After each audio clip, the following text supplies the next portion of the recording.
വിശുദ്ധ ദൈവമാതാവ് ജീവനോടെ പ്രത്യക്ഷപ്പെട്ട ഈ അൾത്താരയിൽ വന്ന് സാക്ഷ്യം പറയാൻ എന്നെ അനുഗ്രഹിച്ച മാതാവിനും ഈശോയ്ക്കും ഒരുപാട് നന്ദി. ഇത് എൻ്റെ ഏറ്റവും വലിയൊരു സ്വപ്ന സാക്ഷാത്കാരമാണ്.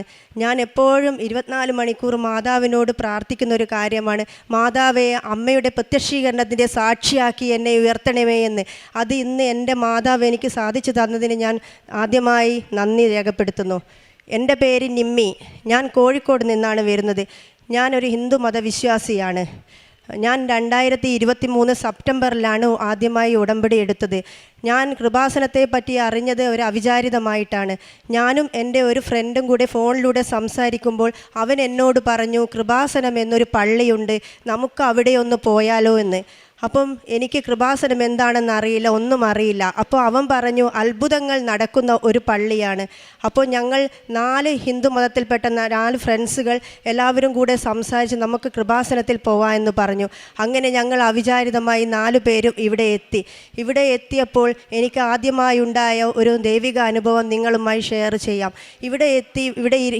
ഇവിടെയുള്ള ഫ്രണ്ടിലുള്ള ഈ കസേരയിൽ ഞാൻ ഇരിക്കുമ്പോൾ എൻ്റെ ചെവിയിൽ ആരോ വന്ന് യേശുവേ സ്തുതി, യേശുവേ നന്ദി, യേശുവേ ആരാധന എന്നിങ്ങനെ പറഞ്ഞുകൊണ്ടേയിരുന്നു.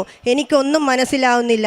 ഞാൻ ഞങ്ങളുടെ മതത്തിൽപ്പെട്ട പ്രാർത്ഥനകളല്ലാതെ ഇതുവരെ ഇങ്ങനെയുള്ള ഒരു പ്രാർത്ഥനയും ഞാൻ കേട്ടിട്ടില്ല. ഈശോയെ ഞാൻ കണ്ടിട്ടുണ്ട് ഫോട്ടോകളിൽ, അല്ലാതെ ഈശോയോ മാതാവിനെയോ എനിക്ക് അറിയില്ലായിരുന്നു.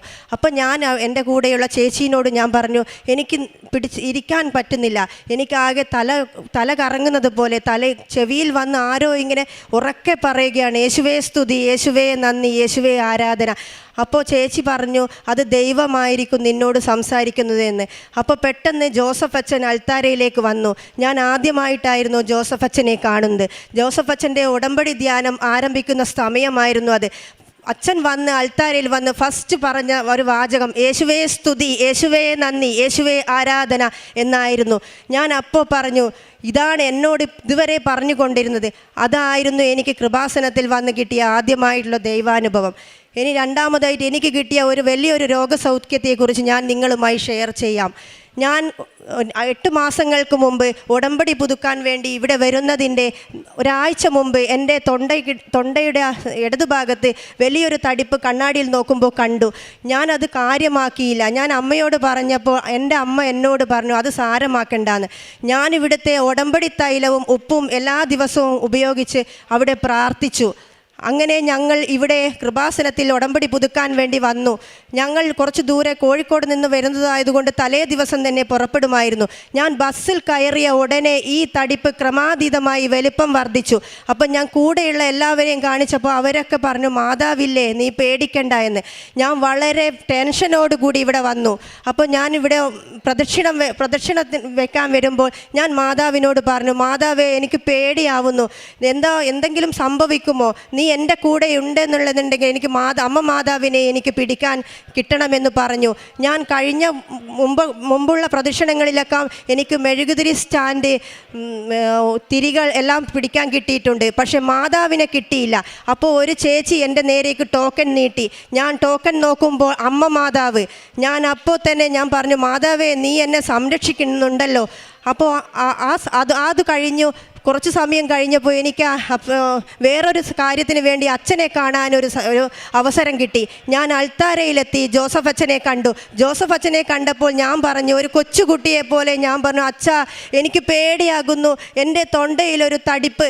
അപ്പോൾ അച്ഛൻ എന്നെ നോക്കി എൻ്റെ തലയിൽ തലോടിയിട്ട് അച്ഛൻ സൈത്തെടുത്തു ആ തടിപ്പിലേക്ക് തലോടി. ആ തടിപ്പിലേക്ക് തലോടിയ ഉടനെ അച്ഛനൊരു വെപ്രാളമായി. അച്ഛൻ നേരെ പോയി മാതാവിൻ്റെ അടുത്ത് പോയി എന്തോ സ്വകാര്യം പറഞ്ഞതെന്താണെന്ന് അറിയില്ല.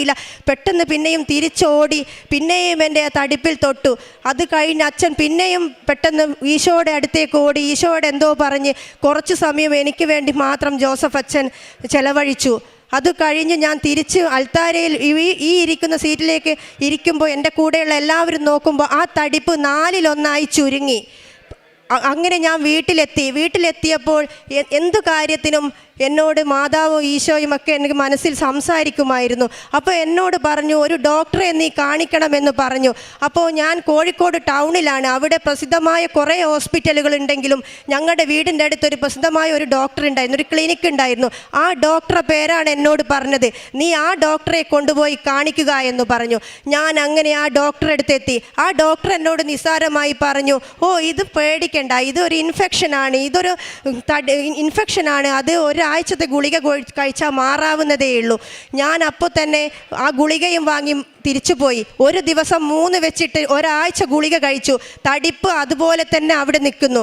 അപ്പോൾ ഞാൻ പിന്നെ ഒരാഴ്ച കഴിഞ്ഞ് ഞാൻ ഡോക്ടറെ അടുത്ത് പോയി. അപ്പോൾ ഡോക്ടർ എന്നോട് പറഞ്ഞു, പേടിക്കണ്ട, ഈ ഒരു ടെസ്റ്റ് ചെയ്തിട്ട് നീ തിരിച്ചു വരണമെന്ന് പറഞ്ഞു. ഞാനത് അവിടുന്ന് നോക്കിയില്ല. ഞാൻ വഴിയിൽ നിന്ന് നോക്കുമ്പോൾ ഞാൻ ഞെട്ടിപ്പോയി. അതിൽ ഡോക്ടർ എഴുതി തന്നത് അൾട്രാസൗണ്ടിൻ്റെ FNAC ടെസ്റ്റ് ആയിരുന്നു. FNAC എന്ന് പറഞ്ഞാൽ ക്യാൻസർ നിർണ്ണയിക്കുന്ന ടെസ്റ്റ് ആയിരുന്നു. അത് കണ്ടപ്പോൾ ഞാൻ ആകെ ടെൻഷൻ അടിച്ച് ഞാൻ വീട്ടിലെത്തി. ഞാൻ മാതാവിനോട് ചോദിച്ചു, മാതാവേ, നിന്നെ ഞാൻ ഇത്രയും പ്രാർത്ഥിക്കുന്ന എന്നെ നീ ചതിച്ചോ? ഞാൻ മാതാവിൻ്റെ മുഖത്ത് നോക്കി ചോദിച്ചു.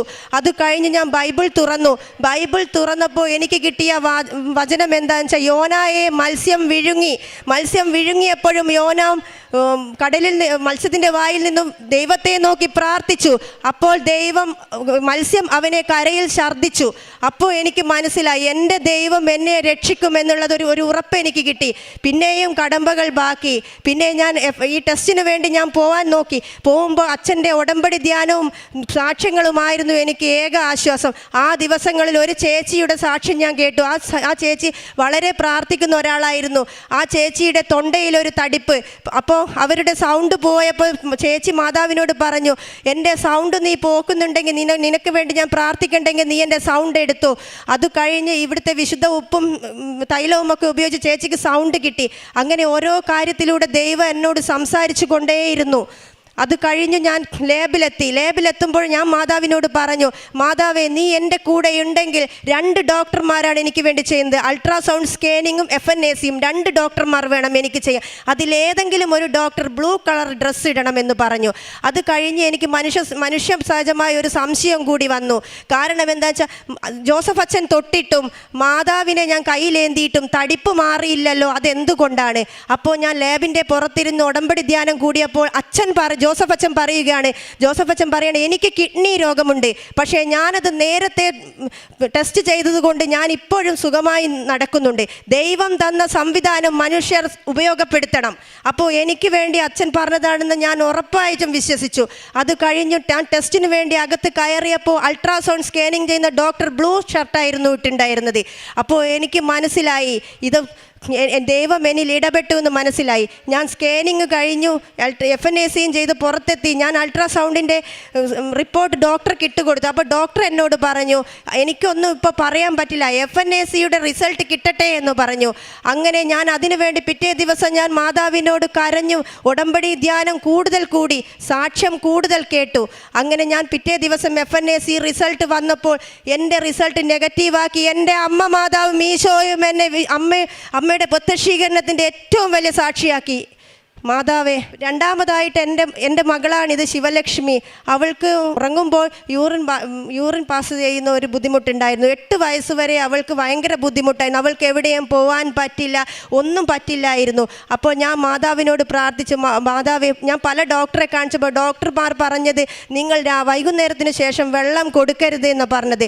എനിക്ക് മരുന്ന് കൊടുക്കാൻ എനിക്ക് ഇഷ്ടമല്ലായിരുന്നു.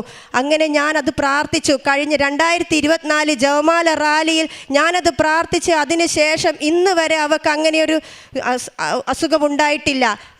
അതുപോലെ അവളുടെ കാലിന് പിറകുവശം ഒരു ചൊറി പോലെ ഉണ്ടായിരുന്നു. പല ഡോക്ടർമാരെയും ഞാൻ കാണിച്ചു. ഡോക്ടർമാർ മരുന്ന് കൊടുക്കും, അത് കഴിഞ്ഞ് പിന്നെയും വരും. അപ്പോൾ ഞാൻ വിശുദ്ധ തൈലവും ഉപ്പും ഉപയോഗിച്ച് പ്രാർത്ഥിച്ചതിൻ്റെ ഫലമായി ആ ഒരു രോഗവും മാതാവ് അവൾക്ക് എടുത്തു മാറ്റി. പിന്നെ എനിക്ക് പറയാനുള്ളത്, ഡെയിലി ബ്രെഡിൽ കിട്ടിയ ഒരു വലിയൊരു സംരക്ഷണമാണ്.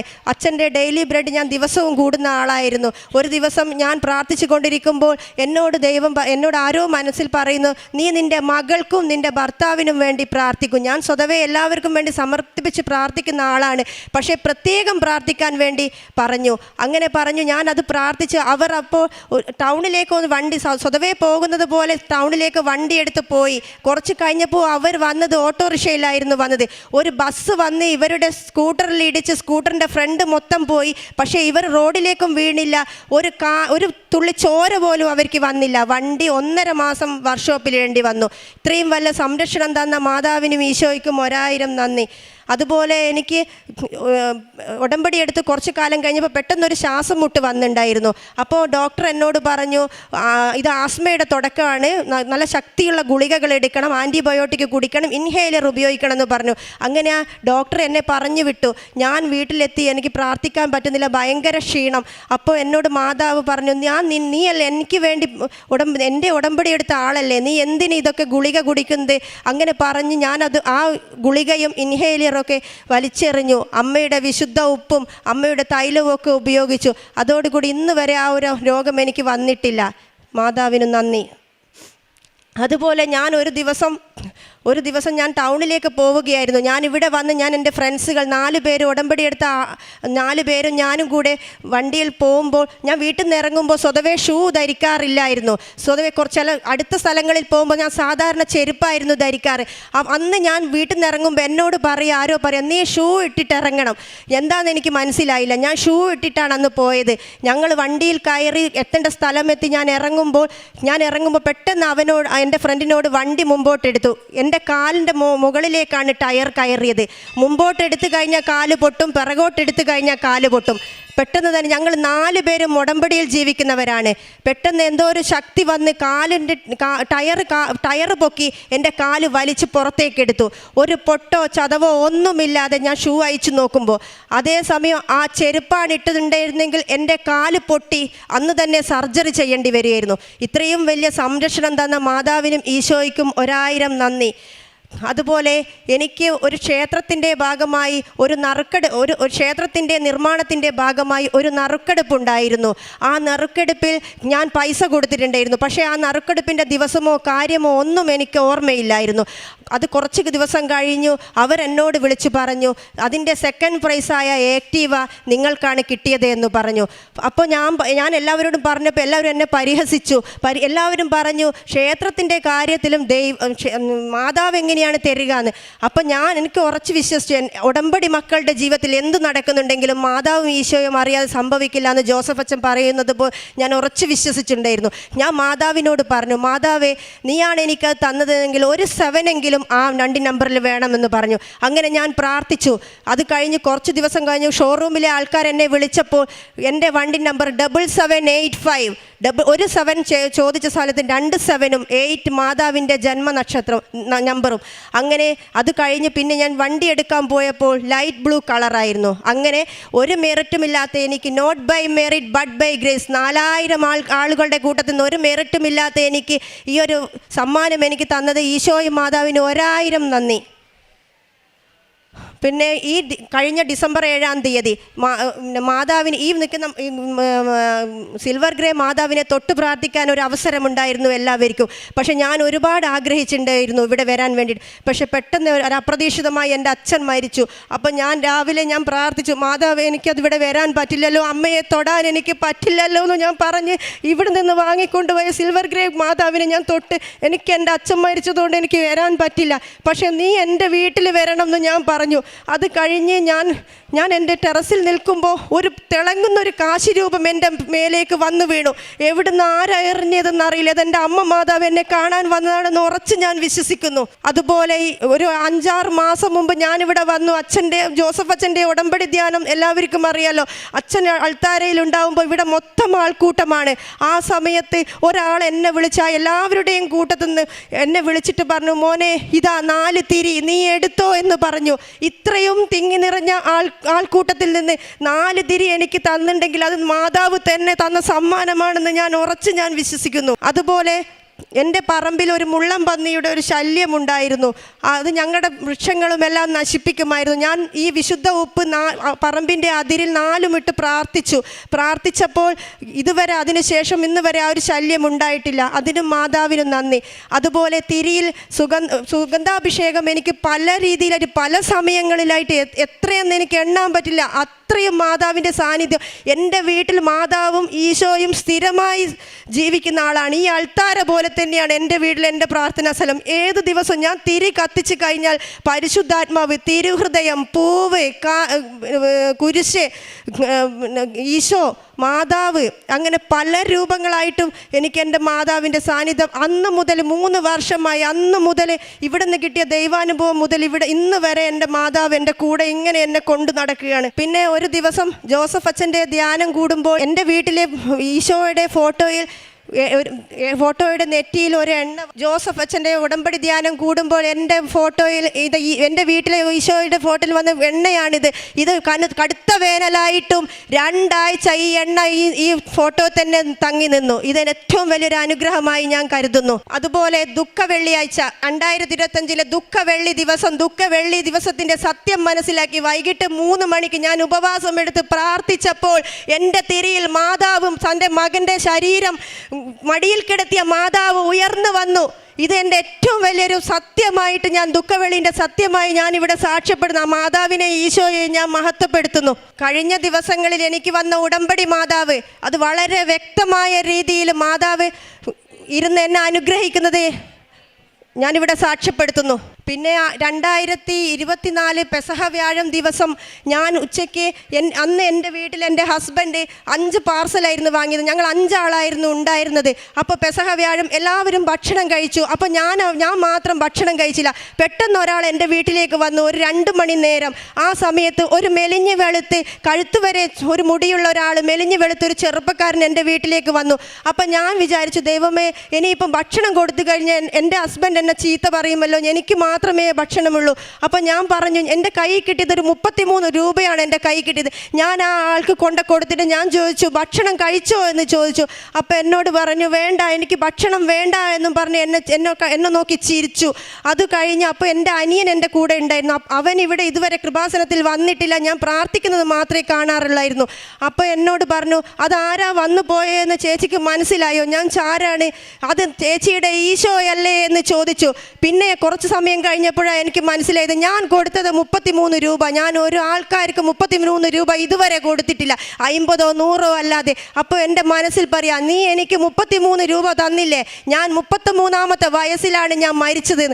ആ ഒരു ഈശോയെ ഞാൻ 100% ഉറച്ച് വിശ്വസിക്കുന്നു. പെസഹ വ്യാഴം 2 മണിക്ക് എൻ്റെ വീട്ടിൽ വന്നത് എൻ്റെ ഈശോയാണെന്ന് ഉറച്ച് ഞാൻ വിശ്വസിക്കുന്നു. ഇത്രയും നല്ല അനുഗ്രഹങ്ങൾ എൻ്റെ ഈശോയും മാതാവും എനിക്ക് തന്നു. ഇനി സ്വപ്ന ദർശനമായിട്ട് ഒരു ദിവസം ഞാൻ ഉറങ്ങുമ്പോൾ മാതാവ് തീ ഗോളത്തിൻ്റെ നടുവിൽ മാതാവ് ഇങ്ങനെ, കൃപാസന മാതാവ് ഇങ്ങനെ മുഖം മാത്രമായിട്ട് നിൽക്കുന്നത് ഞാൻ കണ്ടു. പക്ഷേ എനിക്കത് കാണാൻ പറ്റുന്നില്ല. 1000 സൂര്യൻ ഉദിച്ചു നിൽക്കുന്നത് പോലെ മാതാവ് തേജസ്സോടുകൂടി നിൽക്കുന്നു. ആ ഒരു സ്വപ്ന ദർശനം എനിക്ക് കണ്ടായി. അതുപോലെ ഇവിടുത്തെ ജോസഫ് അച്ഛൻ ഒരു ദിവസം അൾത്താരയിൽ വന്ന് എല്ലാവരെയും അനുഗ്രഹിക്കുന്നതായിട്ട് ഞാൻ കണ്ടു. പിന്നെ ആത്മീയ ജീവിതം എന്ന് പറഞ്ഞ പ്രാർത്ഥന എന്ന് പറഞ്ഞു കഴിഞ്ഞാൽ ഞാൻ വേറൊരു മതത്തിൽപ്പെട്ട ആളാണ്. ഞാൻ ഈ കൃപാസനത്തിൽ എന്ന് വന്നു അന്ന് മനസ്സിലായി, ഞങ്ങളുടെ പ്രാർത്ഥനയൊന്നും പ്രാർത്ഥനയേ അല്ല. ഞാൻ ഇവിടെ ഈ കൃപാസനത്തിൽ വന്നതിന് ശേഷമാണ് ദൈവത്തിനെ കണ്ടത്. ഇത്ര നല്ല രീതിയിൽ കരുതലായി നിൽക്കുന്ന മാതാവും ഒരു ഈശോയും. ഞാൻ ഒരുപാട് യാത്രകൾ ചെയ്യുന്ന ആളാണ്. പക്ഷെ എൻ്റെ ബാഗിൽ ആദ്യം ഉണ്ടാവുക ഈശോയും മാതാവും തിരിയുമാണ്. എല്ലാവരും എന്നെ കളിയാക്കും. ഞാൻ ഹോട്ടലിൽ മുറിയെടുത്ത് കഴിഞ്ഞാൽ ഞാൻ നോക്കുക, ഒരു ടേബിൾ ഉണ്ടോ, ഈശോയെ മാതാവിനെ അവിടെ കൊണ്ടുവെക്കും. എല്ലാവരും ചോദിക്കും, ഇവിടെയും കൊണ്ടുവന്നോ ഈശോയെ മാതാവിനെ? ഏത് സ്ഥലത്താണെങ്കിൽ, ട്രെയിനിലാണെങ്കിൽ ട്രെയിനിൽ ഞാൻ പ്രാർത്ഥിക്കും, വേറെ വീട്ടിലാണെങ്കിൽ വീട്ടിൽ പോയി ഞാൻ പ്രാർത്ഥിക്കും. ഒരു പ്രാർത്ഥന പോലും ഞാൻ മുടക്കാറില്ല. ഏറ്റവും കൂടുതലായിട്ട് എത്രത്തോളം പ്രാർത്ഥിക്കാൻ പറ്റുമോ അത്രത്തോളം ഞാൻ വിശ്വസ്തയോടുകൂടി ദൈവത്തിനെ ഞാൻ പ്രാർത്ഥിക്കും. അതുപോലെ ഇവിടെ നിന്നിട്ട് നമുക്ക് കാര്യങ്ങളൊന്നും നടക്കുന്നില്ലെങ്കിലും ആ ആരും ഒന്നും വിഷമിക്കരുത്. കാരണം എന്താണെന്ന് വെച്ചാൽ ദൈവത്തിന് ഏറ്റവും കൂടുതൽ ഇഷ്ടമുള്ള ആൾക്കാർക്കാണ് കാര്യങ്ങളൊക്കെ വൈകുക.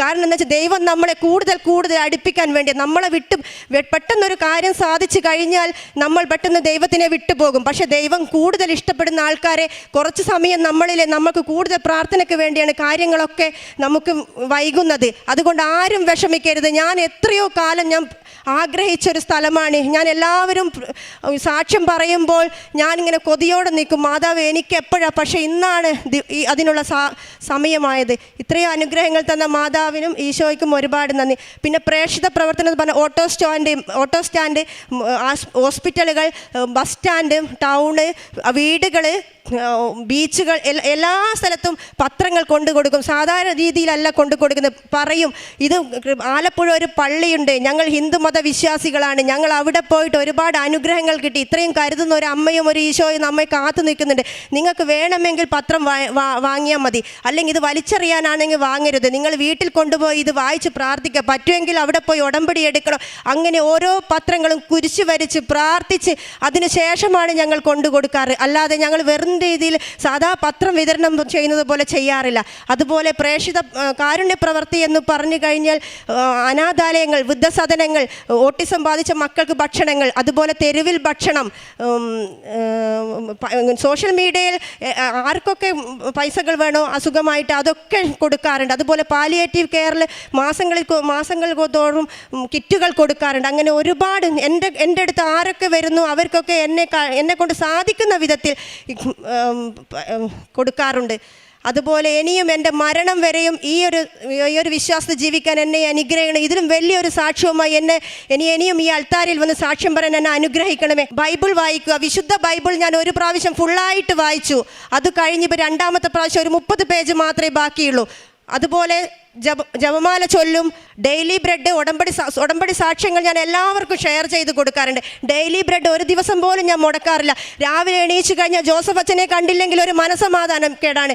എല്ലാ ദിവസവും ഞാൻ കൂടും. എവിടെയെങ്കിലും യാത്രയുണ്ടെങ്കിൽ അപ്പോഴും അച്ഛൻ്റെ ഒരു സംസാരം കേൾക്കാതെ ഞാൻ എൻ്റെ ജീവിതം ആരംഭിക്കാറില്ല. അച്ഛനാണ് ആശ്വാസം. മറ്റുള്ളവർക്ക് പല ആൾക്കാർക്കും ലഹരി വേറെ പലതുമാണെങ്കിൽ എനിക്ക് ലഹരി ഇവിടുത്തെ ഉടമ്പടിയും സാക്ഷ്യങ്ങളും ജോസഫ് അച്ഛൻ്റെ വാക്കുകളുമാണ്. അതുപോലെ ഇനിയും എൻ്റെ ഉടമ്പടി ജീവിതത്തിൽ ഇനിയും എൻ്റെ മരണം വരെ നിലനിർത്തണമെന്ന് അനുഗ്രഹിക്കുന്നു. കർത്താവെ അങ്ങ് അതിരുകൾ വിസ്തൃതമാക്കണമേ. അങ്ങയുടെ കര എന്നോട് കൂടെ ഇരിക്കുകയും സകല വിപത്തുകൾ തന്നെ കാത്തുകൊള്ളണമേ. അവൻ്റെ പ്രാർത്ഥന ദൈവം കേട്ടു.